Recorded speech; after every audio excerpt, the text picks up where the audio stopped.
It's time for Tycoons of Small Biz, spotlighting the true backbone of the American economy, the true tycoons of business in America, the owners, founders, and CEOs of small businesses. The show's hosts, Austin Peterson and Landon Nance, are registered representatives of Lincoln Financial Advisors Corporation, a broker-dealer, member SIPC, and registered investment advisor. The views expressed by your hosts, Austin and Landon, are not necessarily the views of Lincoln Financial Advisors. Backbone Planning Partners is a marketing name for registered representatives of Lincoln Financial Advisors. Now let's lean in as Austin and Landon connect with this week's Tycoons. Good afternoon, Tycoons, and welcome to today's episode of Tycoons of Small Biz. I'm your host here, as always, Austin Peterson, coming to you live from our studios at Business RadioX in Tempe, Arizona. If this is the first time you're listening to our podcast, we've been doing this for a little over 2 years, 106th episode, I believe it is today. We put together this podcast for small business owners by small business owners.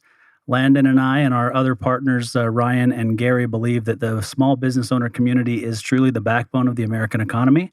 And so we put together this podcast to highlight them, let them share their stories, and provide advice to other business owners throughout the country and throughout the world. So with that today, we definitely have some tycoons here with us in the studio. We've got Breck Rice, Chief Revenue Officer, and Todd Delano, CEO of ServRx, based here in Phoenix, Arizona. Welcome to the show, guys. Thank you. Thanks for having us. Yeah. Todd, why don't we start with you? You're the CEO of the organization. Why don't you tell us a little bit about yourself personally? So where did you grow up? What are you passionate about? Do you have any children? Are you married? Where'd you go to college? Whatever you'd like us to know about you personally. Thanks. Grew up in the Houston area, so I'm the youngest of 3 siblings. First generation, I guess, to get a college degree. Started at a junior college, went to Texas State University from there, and then traveled west 3 days after graduating. So went to Los Angeles and had a cup of coffee in LA as a stockbroker, and then moved to Phoenix to work for a pharmaceutical company 22 years ago now. So time flies. So established roots here in Phoenix for 3 or 4 years. Got promoted in the pharmaceutical industry back to Houston. Found my wife, had a kid, and then was disenfranchised with corporate America at 30 years old and decided to come out to Phoenix. And, I'm sure we'll get into it a bit later, but, started one company, started a second company, started a third company, and here we are. And today we have 3 kids, 17, 11, and 4, and 3 boys, and live in the area, and we're in the community. We're here for life. So that's the very short journey of who I am and where we're at. And want me to get into the healthcare company now and talk about the journey with ServRx, or do you want to? Let's hear about Breck's personal story first, and before we jump over to Breck. So I grew up in a family of boys. My mom had 4 boys, but with her second marriage, she married a man who had another boy and then also a girl. So we do have one girl in there, but I know what it's like to have a house full of boys. Yeah, it's spaced apart every 6 years. I don't think we can continue the trend. Shauna's 4. We'll see in 2 years if we continue to the fourth child, but I think we're done. But it keeps it interesting for sure. Yeah, awesome. Well, Breck, tell us about yourself. Tell us about your family, your story a little bit as well. Yeah, so actually born here in Arizona, the youngest of 6 children. My dad always said his first 4 boys were girls. So I have 4 older sisters and 1 older brother. My parents were school teachers. My dad was a science teacher at Chandler Junior High many, many moons ago.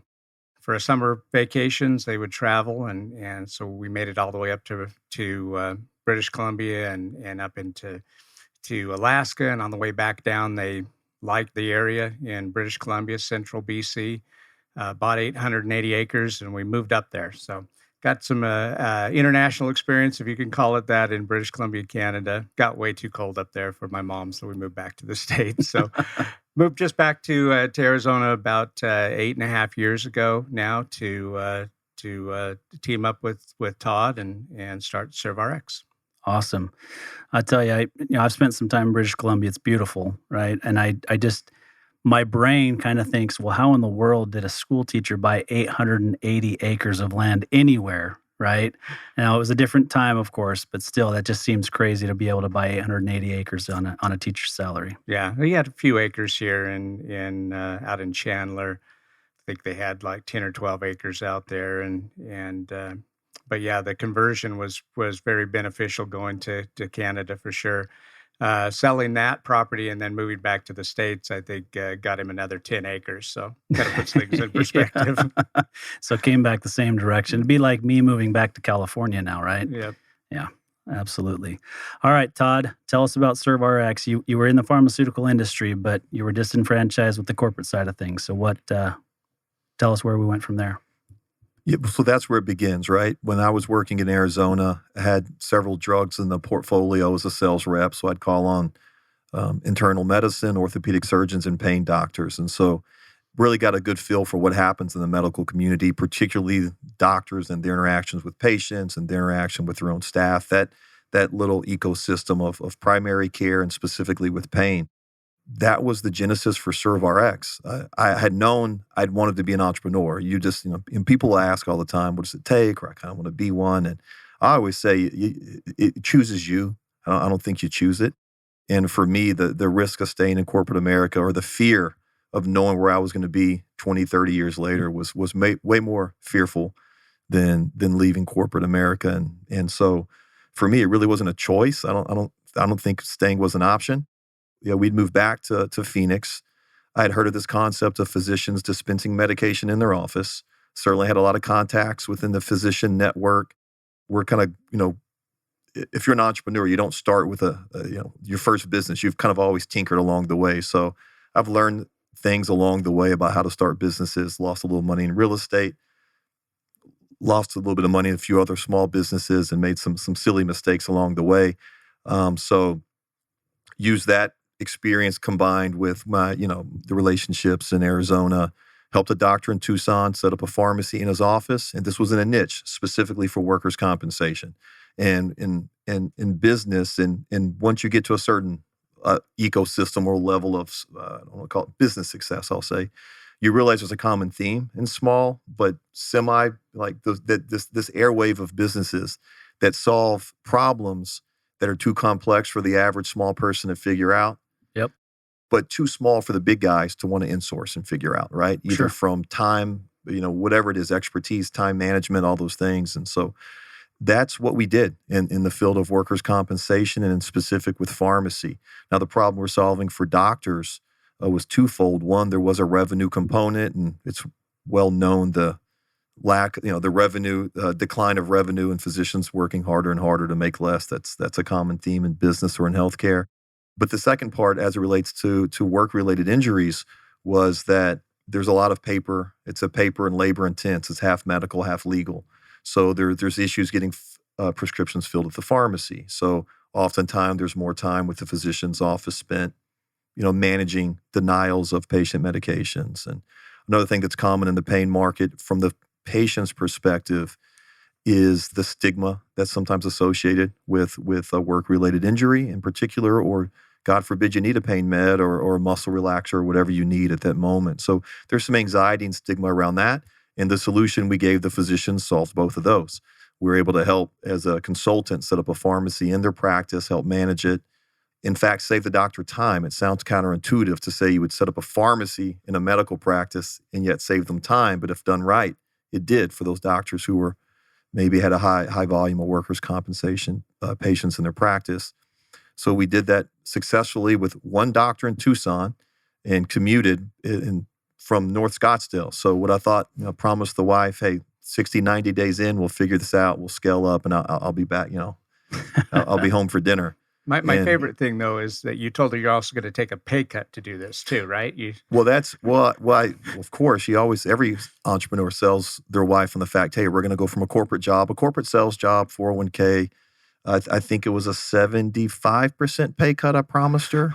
And I successfully probably only took about a 72% pay cut. So I outperformed year one.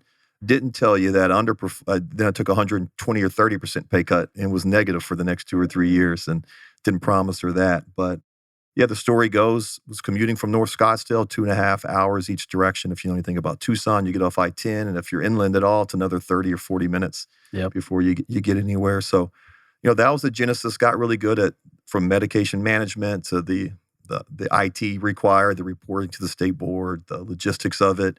in patient management and care. And what we realized, though, was those were the easy parts. It was easy to scale inside Arizona and got good at it, but try not to get too myopic for this conversation. But the fact is, each state has its own ecosystem, its own payer mix, its own algorithm, like a lot of small businesses or any state, any business. Oftentimes there's state requirements, there's national requirements. And in healthcare in particular, and in particular in workers' comp, that subset, there's a lot more complexity with laws, rules, regulations. And so we realized if we were going to scale out of Arizona, that was the toughest problem to solve. It wasn't, we got the med management down, we had the right IT, we had the right staffing, we had the right, had the formula down. And that's where Breck came into the story. I needed a solution to help scale the financial side. And Breck, in his former job in a healthcare entity, called the doctor's office as someone looking for more workers' comp, more physicians focused on workers' compensation pharmacy to expand their services. And that part was a match made in heaven, at least from a solution standpoint. Except if you're an entrepreneur, you're oftentimes not the best employee, and you're certainly not the best channel partner or vendor, not by purpose, but it's a natural curiosity. And if we can solve a problem, then we're going to solve a problem. If we can learn, we're going to learn. And if we can execute ourselves, we're going to execute.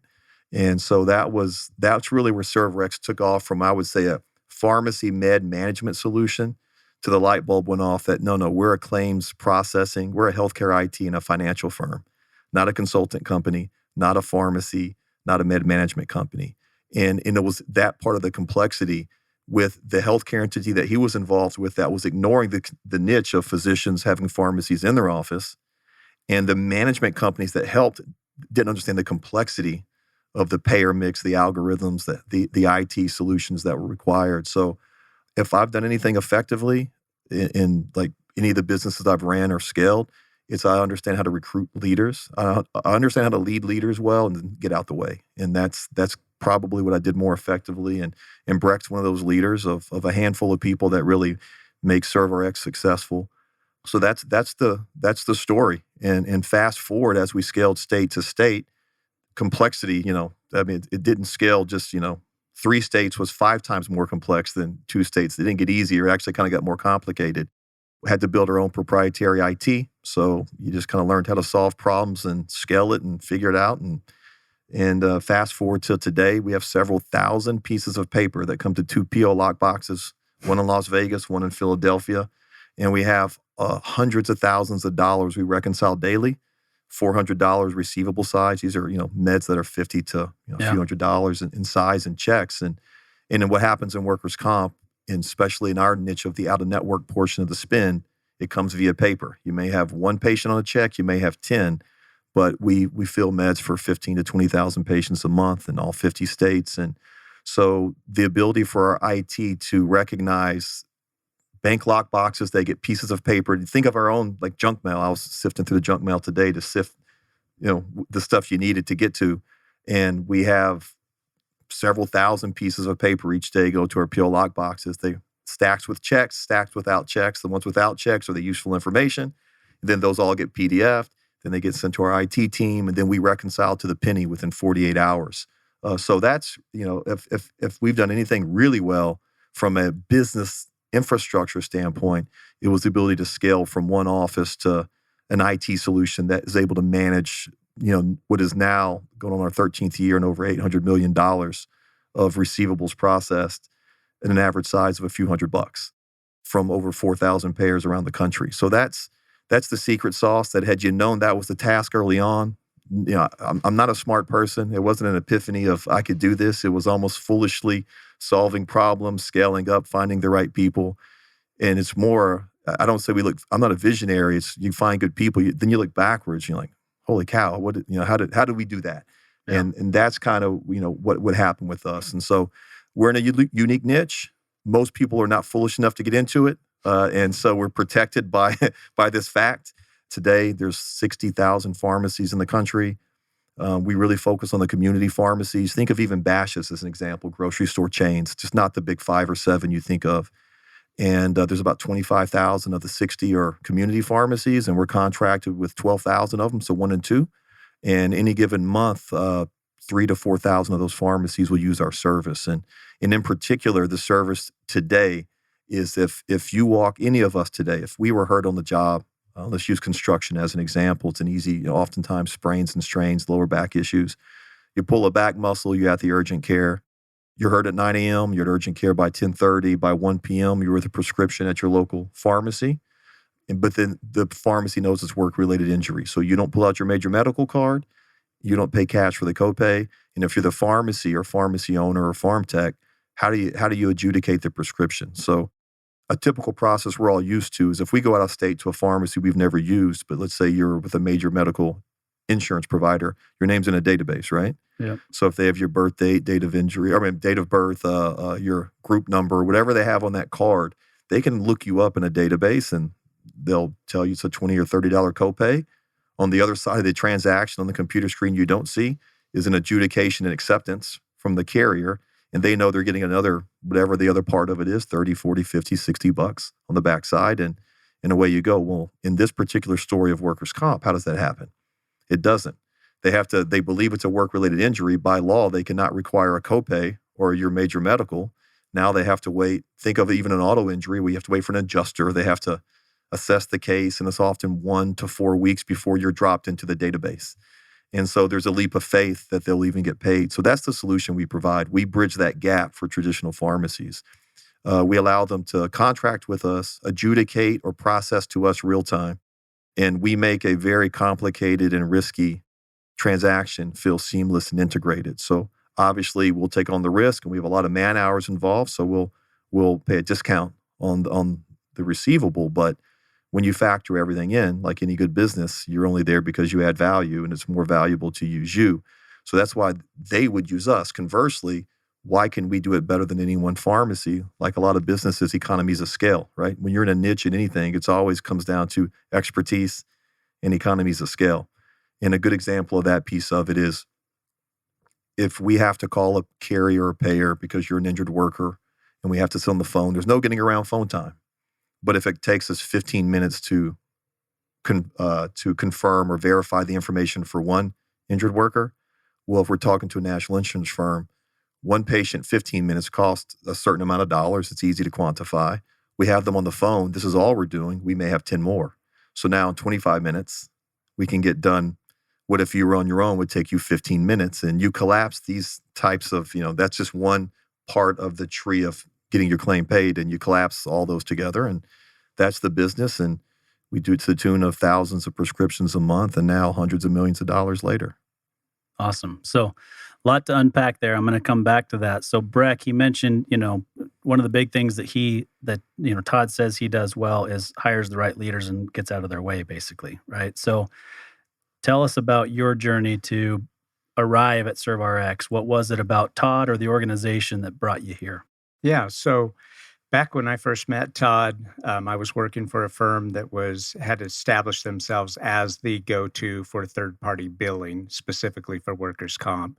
And so through acquisition and other means, we'd pretty much bought up all of our competitors. And so everyone used this one platform. So Todd was reaching out to me for contracting so that he could use a third-party payer so he could expand.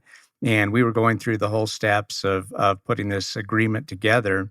And at the 11th hour, I had to pull the contract. So the company I was working for had a book out for sale, and they were being acquired. So everything had to cease, unfortunately, at that time. So Todd, being a smart guy and not just being fine with that, started asking all the right questions. Well, who else out there in the industry does what you do?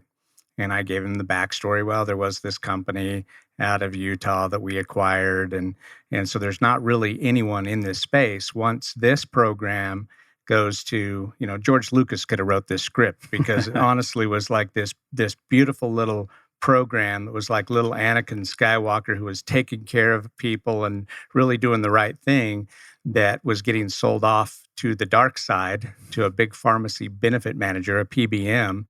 And so that left a hole in the marketplace for a true independent third-party payer.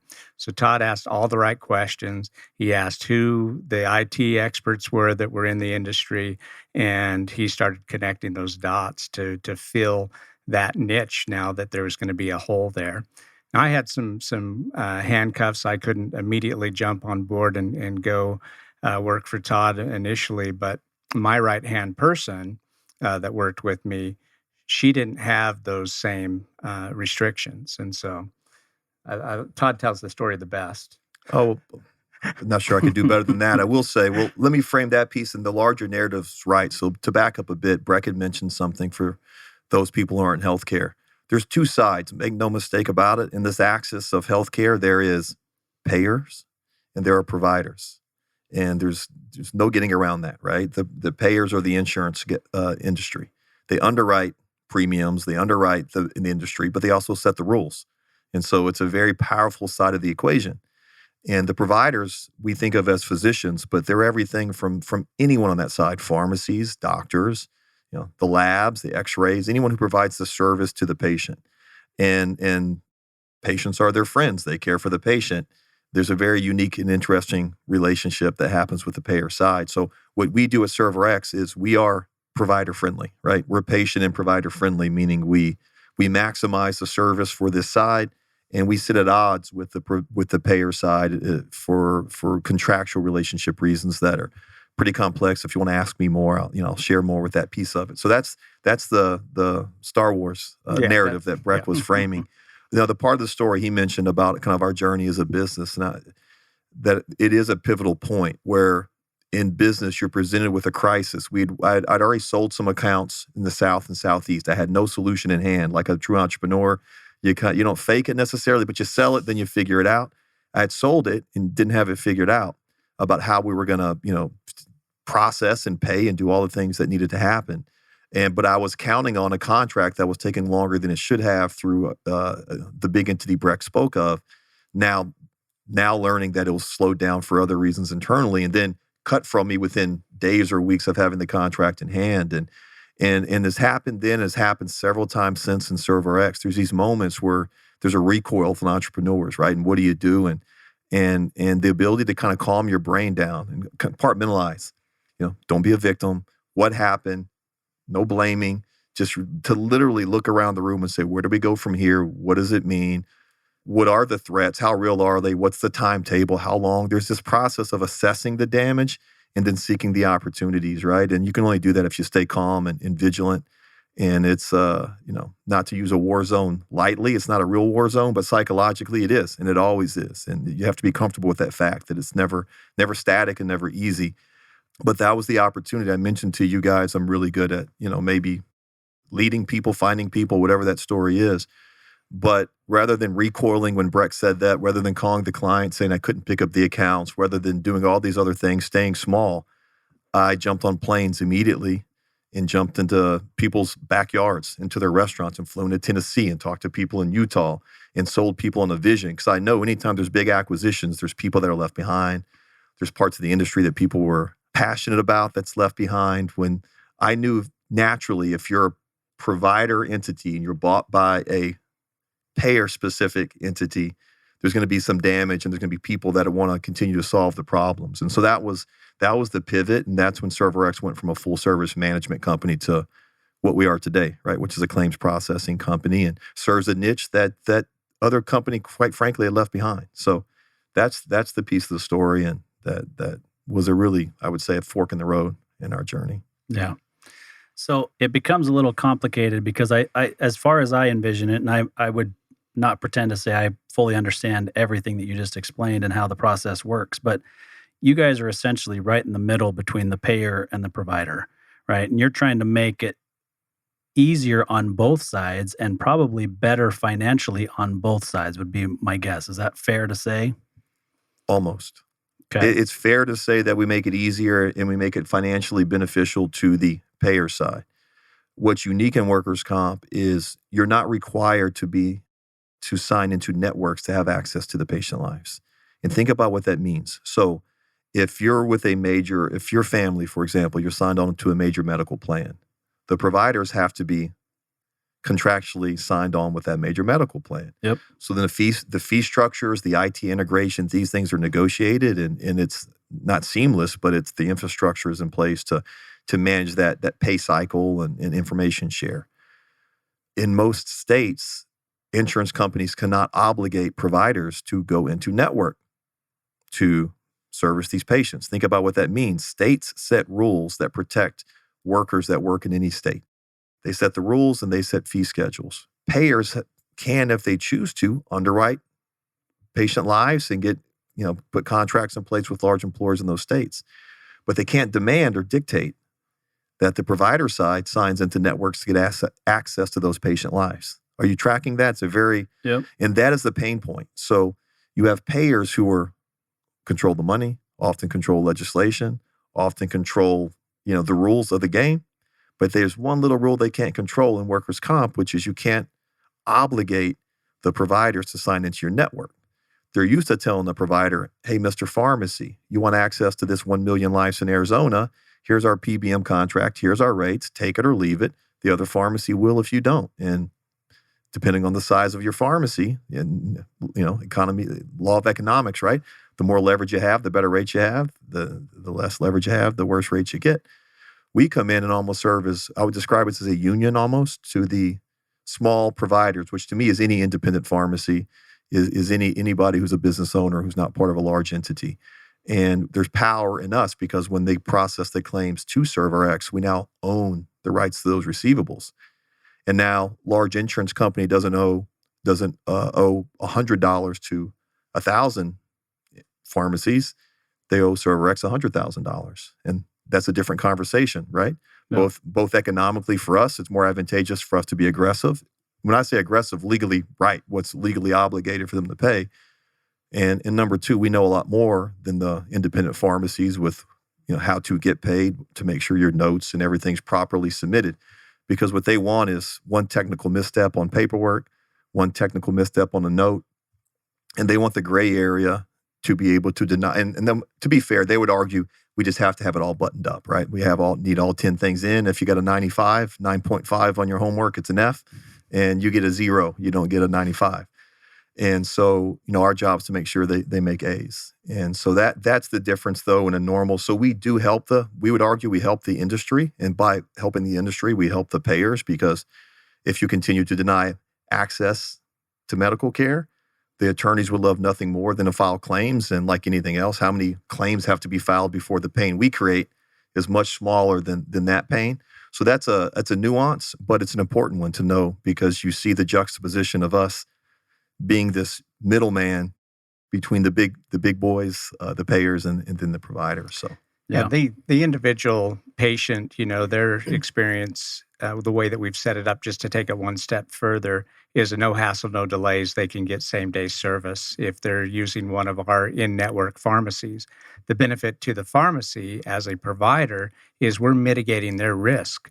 We're allowing them, go ahead and dispense the medication. We'll cover you. So we have a contract with them that we're going to pay them whether we collect or not. So they can go ahead and just take care of the patient, move forward with their day, taking, on the next script that they've got to fill, and the patient gets taken care of that same day too. So that's very, very unique about that structure, because no one is pre-enrolled into workers' comp like you are in all the other healthcare plans, your major medical and Medicare and all those plans. So the injury day is when they finally get enrolled. And so eligibility hasn't even been set up yet, but they still need medical attention and they need medicine.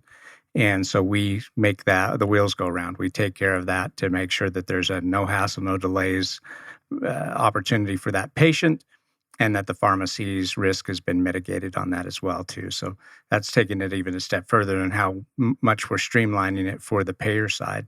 Now, the payer's going to pay the same amount whether we bill them or whether one of those other pharmacy benefit managers, the PBMs that have been mentioned a couple of times, they're going to bill out about the same amount, because each state has set up a state fee schedule. Most states do. There's some usual and customary states, but there's a state industrial commission usually comes together and say this is a fair and reasonable price to reimburse the pharmacy at. So we never bill above that. We bill at whatever the right price is. So does the pharmacy benefit manager if they're getting the claim. So go back to that that company that I used to work with that was now the largest third-party payer is now going to the dark side, going to the payer side. So instead of helping patients and pharmacies, is now going to go over and be on the payer side and be owned by a big pharmacy benefit manager. Why would they want all of that information coming to them? So they could redirect all those claims into their existing networks, because those PBMs make $80 to $120 per transaction by doing that. Third-party payer passes that on, the most part of it. So we pay at about 70% of whatever the fee schedule is. The PBM pays the pharmacy at about minus 70% of the fee schedule. Gotcha. So the injured worker, do they have any idea that this is all being administered by ServRx, or it's just on the back end at the pharmacy, they have a contract with you guys? We're a business-to-business solution, so the patient has no idea. In fact, I mean, in a perfect world, they know nothing of, when it goes smooth, and for any new patients that are contracted with our services with the pharmacy, they have no idea of any of this. And so we don't spend a lot of time, one, directly marketing, or number two, even letting the local community know we exist. We really are a B2B, and we're white labeled or a very private solution. So I think we feel more like an insurance firm, behind the scenes. But there's a lot of heavy lifting that goes on behalf of the patients by us. And for us, we take pride in that, right? If you mentioned my journey, very short version of it, but when you are an underdog and you have an underdog mentality, and then you also have an entrepreneurial mentality, you take a lot of pride in servicing the community at need, whether it's individuals or whether it's small businesses. And so, for us, that's enough. We get enough pleasure from knowing that, getting the feedback from the pharmacies, who are the ones who really are the champions, right? They're the direct frontline workers who help the injured workers. So we're behind the scenes, but we're very much intimately involved, and we take great pride in that. And I'll also say, just regarding kind of the business journey, and when you're doing good for others, it doesn't have to be a direct benefit. Life is, you never do exactly what you want anyways. Like, we don't dream of workers' compensation. May want to be an entrepreneur, but I didn't wake up and say, man, if I can get into this complex, tedious, nefarious, I'm a kid who's ADD and not very detail-oriented by nature growing up. In no world did I say, if I can just literally have 20,000 pieces of paper drop on me, I'm responsible for a day, and then have IT. But what you do is you solve problems for people. You realize you're good at something. And ultimately, you set up a group of people around you that you enjoyed solving problems with. And that's what life's about, right? Friends, family. Life's tough. There's problems to solve. If you wake up and solve it with people that really have your best interests, and you're doing a good mission, then that's really the sweet part of the journey. And everything else takes care of itself. And we haven't had no turnover. So if you hire right and hire high, if you hire people before you're big, and we went from the executives, or the people I hired when we did less than $1 million in revenue. Last year, we did $80+ million in revenue for the year. Same people, same executives that I was able to hire take a leap when you only had $1 million in revenue and negative earnings with not a lot of cash to burn even, were the same people that's still involved. And so that's what's unique, to identify the industry experts, to make a fair by all sides, right? So where you're really partners in a deal. By design, whether it's shares of the company, been very generous on purpose. When I say generous, it's an even exchange, but I have this abundance mentality, right? Of whether it's equity with the right executives, taking care of the people on the team, and also with taking chances. I mean, what we do is a math game. What we solve is we don't get, so if our collection rate's 82% on what we bill out, we don't get 82%. We either get 100 or 0. Ours is a game of how many, and that's back to me as an ADD kid. My mom would tell me I was a C student. I said, Mom, I'm an A student. I only turn in 7 out of 10 of my projects, but make no mistake about it. When I turn them in, I'm really good at it. That's our game, right? That's the math.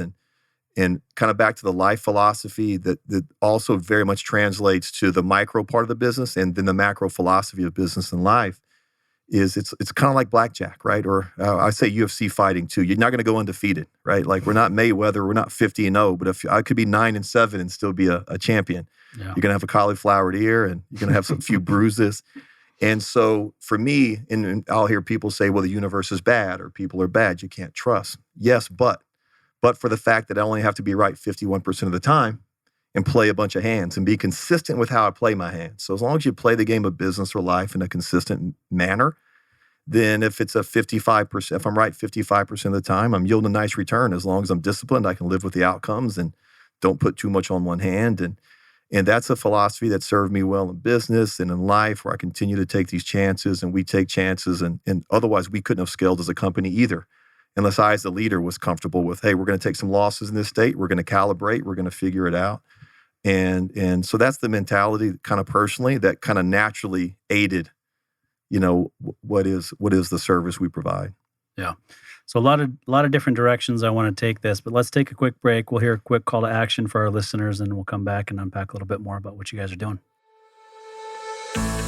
Hey there, Tycoons. Austin Peterson here, co-host of Tycoons of Small Biz. If you think you have what it takes to be considered a tycoon and you're wondering how you could become a featured guest, please follow and then message us at Tycoons of Small Biz on LinkedIn. We'd love to have a conversation with you to see if it is a mutually good fit, and if so, we'll get you scheduled for an interview. If you're unsure about being a guest on our podcast, but are contemplating selling your business over the next few years and you'd like to know what your business is worth, please also follow us and then message us on LinkedIn for your no-obligation, informal valuation of your business. We look forward to hearing from you, and thanks for listening to the Tycoons of Small Biz podcast. And now, back to today's program. All right, Tycoons, welcome back to the program. We're here with Breck Rice and Todd Delano with ServRx here in Phoenix. We're talking about what they're doing really to disrupt the healthcare industry as far as I'm concerned. But we unpacked, quite a few things right before the break. And I want to talk a little bit about your philosophy about the business itself, right? Because there are a couple things. Entrepreneurs, you mentioned being ADD. A lot of entrepreneurs are ADD. I would probably say 85% or more of entrepreneurs are ADD. And so, first of all, I just want to mention that doesn't mean that you can't accomplish things, right? I mean, we all have difficult things that we deal with in life, and ADD is one of those. It could be ADHD. It could be a lot of different things. But we have the ability to accomplish whatever we put our minds to. A lot of it is being willing to take the risk, but then also one of the big things that you mentioned is surrounding yourself with the right people to kind of offset some of the weaknesses that you may be bringing to the table and couple those with the strengths that you have personally, right? So let's talk a little bit more about what the team looks like. And I'll frame it this way is a lot of entrepreneurs, and in our business, this is what we do. We work with business owners day in and day out. And the hardest thing that most business owners have to overcome is letting go and letting others do what they do best, because a lot of them want to control everything. This is my baby. I built this. I started this. I took all the risk, and I'm still taking all the risk. But what advice would you give to business owners that are listening to the program as to how you've been able to let go and surround yourself with the right leaders to do what they need to do?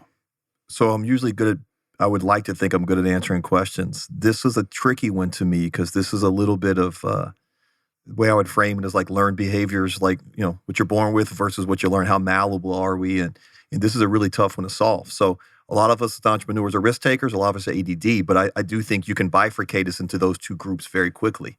And I'm not sure how you get those in one pond to jump to the other side, right? Yeah. So we're all fairly Socratic. We're all kind of, probably have this belief in ourselves. We can do certain things. We take risks.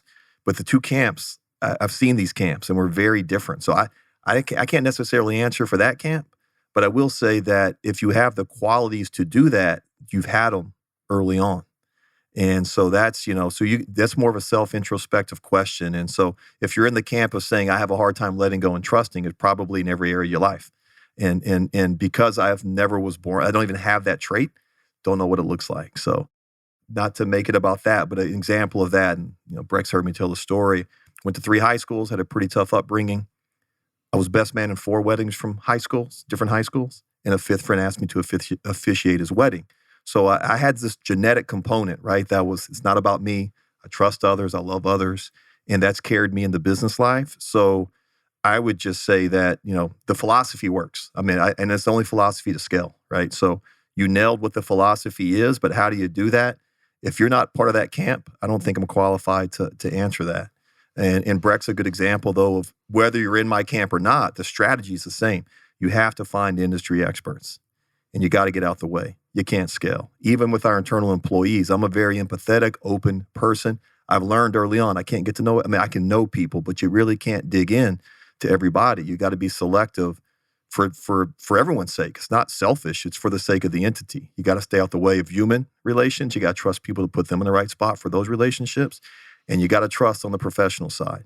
So Breck was the world-class industry expert on the PBM management and relationships with pharmacies. I hired the CIO that was an industry expert on that side. I hired a CFO when I only had a dozen employees before I scaled 10x from there.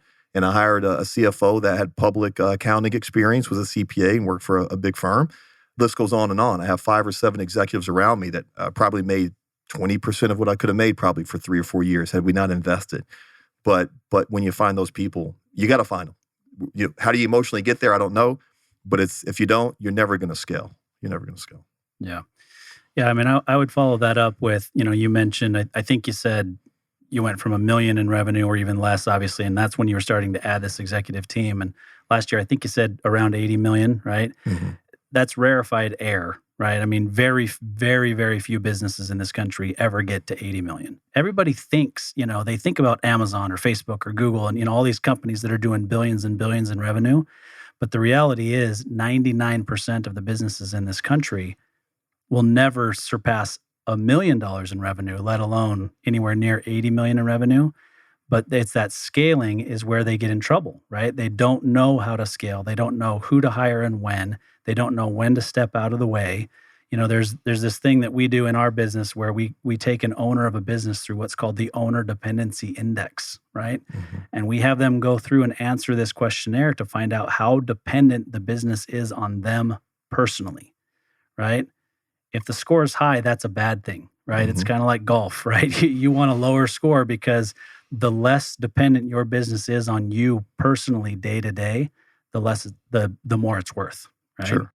It's a hard thing for people to get around. And so I guess maybe let me rephrase the question. So from a mindset standpoint, where were you in thinking this is a risk, right? I mean, you didn't even really have the revenue that you needed to hire great individuals in executive positions. So what did you do? How did you get your mind around that? Did you take on financing? Did you take on investors to be able to do that? What was that process like?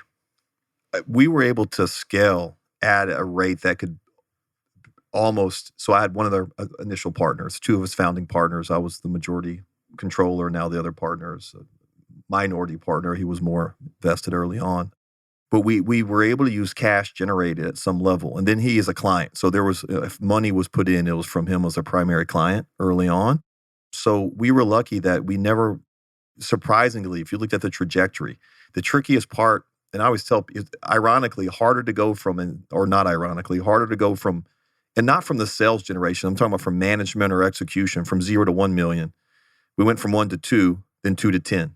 Yep. And that 2 to 10, and then 10 to 31. So if you ask me from 2013 to 15, maybe it was, to go from $2 million to $31 million in revenue, $200 receivable size on average, highly paper, highly complex. That was the tricky part of where we went. But I knew the people we were hiring.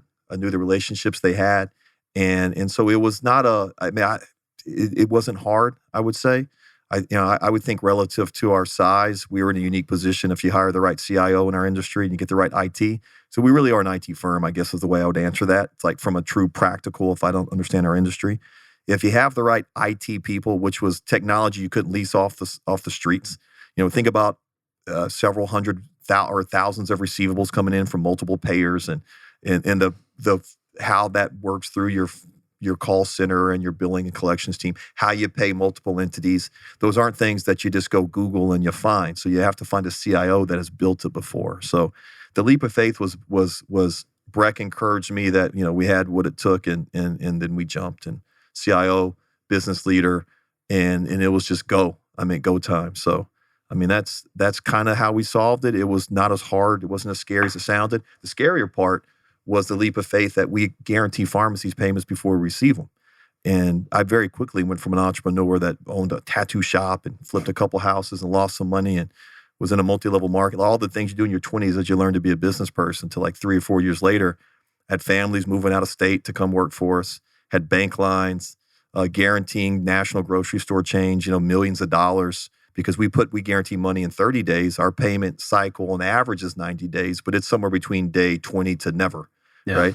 So there's this risk of how does someone, and the short answer is if I looked at failing, there's no way we would have did it, right? I always say you've watched the downhill skiers that just kind of jump. And how do you not hit a tree? Because you never focus on hitting the tree, right? Yeah. You may hit it, but you can't look at it because I would have been paralyzed. So yeah, we scaled. We probably only went upside down $250,000, let's say, in like cash flow. But at any one moment, we probably had $3, $4, $5 million at risk, having, I won't say no safety net, but I guess I can say it now, 10 years later, having no safety net. So. Yeah, that's typical of entrepreneurs, right? They're doing it with no safety net, and that's the thing is, from the outside looking in, everybody thinks that entrepreneurs are like these overnight successes, right? And all of a sudden they've got all this money, and gosh, I want to be like him, right? Right. And I want to build a company like his, but it's blood, sweat, and tears, and it's step by step, and it's doing all the things along the way. So, Breck, I want to transition to you. So, tell me what it was like for you coming from a large organization, 401k plan, full benefits. There may have even been a pension. I don't know, right? What was that like to have that conversation with your wife to say, "Okay, honey, we're gonna move over to this startup. I think Todd is awesome. He's bald like me. Let's go for it." We have a lot in common. Yeah. We go to the same barber. Yeah. So, I had signed up to help community pharmacies about almost 20 years. It'll be 20 years next year. So I started in 2003.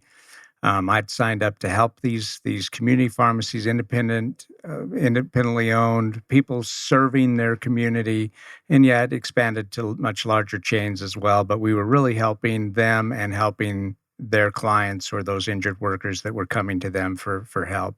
So when this whole program was changing, the big company I was working for, and was, I keep saying it, they truly went to the dark side. I didn't sign up for that. And so it was an easy decision for me, not as easy for my wife, but it was an easy decision for me to leave the company. And so I did. And my going away present, because I was the one guy who actually sat down with all those entities, those pharmacy entities, on 2 or 3 times a year just to do business reviews with them. My going away present was not only my non-compete that I needed to honor, but it was also a TRW, a temporary restraining order, because they didn't want me going out telling that community that I had personal relationship with what was about to happen to them. Those reimbursements that we used to give you, those $60, $70, $80 reimbursements, now they're going to be $4. Are you cool with that? So that was why I had that restraining order to shut me up. Once my wife saw that true nature of that entity, then she was on board for, let's get out of Dodge. These people only love you when they can milk you, and now, let's do something different. Yeah. It's a different world these days. I almost kind of question the whole non-compete and, all those sorts of things, because one, they're tough to enforce. It really is just about locking somebody up in a legal battle, and are you going to be willing to pay the dollars, right? And I'm not an attorney. I have a brother-in-law that is, and we've had this conversation. But nowadays I think about it like, okay, I can't go out and tell people that I've left one company to go to work for another company doing the exact same thing, but I can sure update my LinkedIn profile, right? And so I just question the whole reason that those even exist nowadays. So anyway, that's a topic for another time. But I want to get one last question in before we run out of time here. So the work comp fund, or working with work comp funds, my understanding, and I could be completely wrong here, but my understanding is that some states have state funds, and in some states it's private. Is that true? Yeah, and Breck, you're the expert. Yeah. You can speak more to it. So, most states will have a state fund that may be administered by someone else. So it's not a true state fund, but some states do have a true state fund, which actually is a monopoly, if you will. So like Ohio is a really good example. The Ohio Bureau of Workers' Compensation, they control like 98% of the lives in the entire state of Ohio. So every employer gets their work comp insurance through that state fund, and pharmacies have to bill direct to that state fund. Washington State has the same with the Washington Labor and Industry, or Washington L&I, also has a monopoly on that state.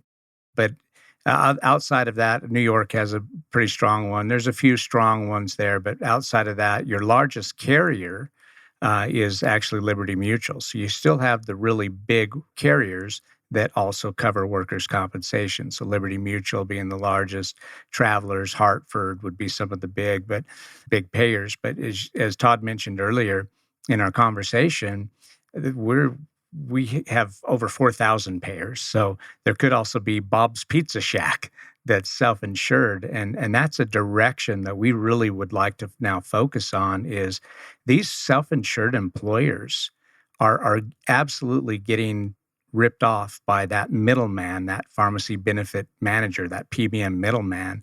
And we have a way of removing that middleman. You've probably seen a lot of my LinkedIn posts that say #remove the middleman, because we could actually take that PBM out of that mix and save these self-insured employers a lot of money.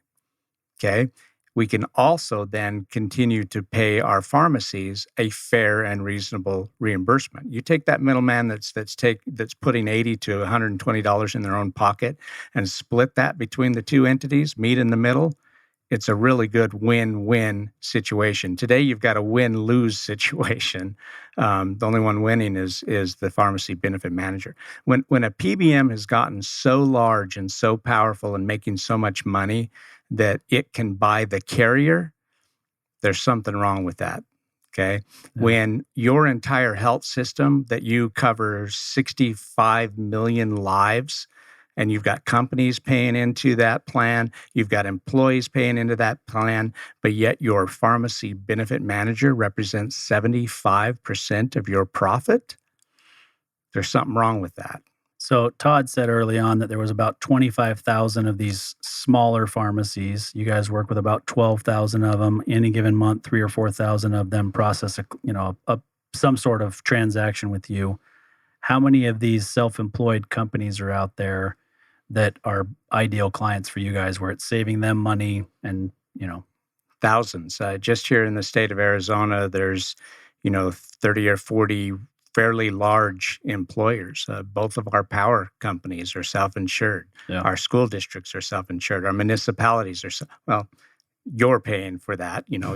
Our municipality where we live, Austin, anytime there's an injury in that city, we as taxpayers are paying for that. So it's self-funded. Really large trucking company right here in town, self-insured. Yeah. We could save them millions of dollars by cutting out the middleman. Well, hopefully they hear this podcast. It's a pretty big podcast, I'm just telling you. Awesome. Let me make one point on that. Let me close on it. You asked Breck a question, a personal question. Here's how when you say, how do the right people work for an organization? You asked them a very personal question. How did you decide to move from a big company to a smaller? Where did you go first, naturally? Your wife or your spouse. Well, spouse. Yeah. And then, but why did he do it? He did it. He didn't speak of the company or me or what's, right. We have a lot of leaders, friends in the industry. We're didn't peers. Speak about the money. It was like, right. I was here, I was solving a problem I was passionate about. The philosophy of the company changed. I was more beholden to the people I served, and you could tell how passionate he speaks for small businesses and injured workers. And it's like, that was much bigger than, and it really was that for him. It wasn't, it's just a better economic situation. It is now, but he couldn't have suggested that answer. It really was a passion, which shows you have, the company has the right people in leadership for the right reasons. And pharmacies pick up on it, employers pick up on it, and that's why he is who he is. Yeah. Well, and we even hear more about that nowadays, right? Because you got the Great Resignation going on, and the younger generation specifically want to work for a company that is supporting a cause, mm-hmm. right? Something that they're passionate about. Everybody has to make money. Everybody has to be able to support themselves and their families, but it's less about the money today. And it was less about the money for you, Breck, when you made the decision to leave and to join ServRx. And so it's a way to think about things differently. And as employers, we do have to build an organization that people can be proud to work for. All right. Anything else you guys want to add? How to get a hold of you guys? What else can we say at the end here? I mean, absolutely. I think our next phase is really how do we help not just the injured workers and the pharmacies who serve them, but now we have a lot of self-insured employers out there that we could help. A couple of years back, Todd had the vision to create a white glove concierge pharmacy solution to help injured workers. And so there's a lot of really cool things we can do on that side of the house that we haven't even scratched the surface on yet. So reach out to us. We're at ServRx. My email is just my first name, Breck, BRECK, at ServRx.com. All right. Hey, thanks so much for being here, guys. Really appreciated the conversation. Look forward to following you guys as time goes on. Thanks for having us. Yeah, thanks, You Austin. bet.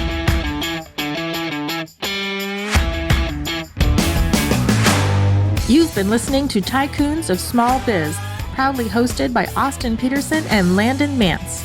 Austin and Landon are comprehensive financial planning professionals specializing in financial, estate, and succession planning for small business owners. Austin and Landon have offices in Scottsdale, Arizona, and Las Vegas, Nevada, and represent clients in 14 states throughout the country. Join Austin, Landon, and the featured Tycoons live every Tuesday at 1 p.m. right here on Business RadioX and your favorite podcast.